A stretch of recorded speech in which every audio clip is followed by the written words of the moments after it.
غضنفر بانک خدمات ماشین های پاز را برای دارندگان کارت های افپی ارائه می نماید.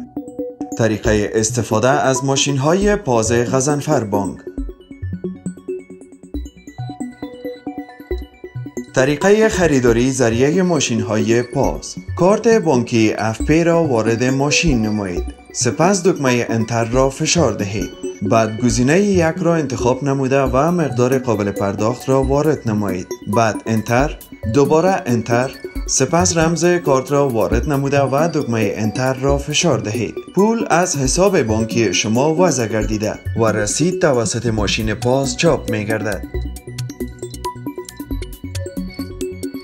طریقه دریافت پول. کارت افپی خود را وارد ماشین پاز نمایید. بعد دکمه انتر، سپس دکمه 5 را انتخاب نمایید. بعد مقدار قابل دریافت را وارد نموده سپس انتر، دوباره انتر را فشار دهید.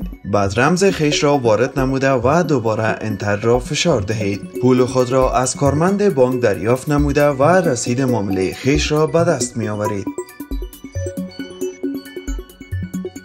نحوه مشاهده بیلانس موجود در حساب بانکی.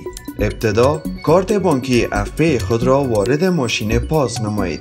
بعد دکمه انتر، سپس دکمه 2 را فشار دهید. بعد رمز کارت بانکی خویش را وارد نموده و دکمه انتر را برای تایید فشار دهید و جزئیات رسید حساب بانکی شما توسط ماشین پاز چاپ می گردد.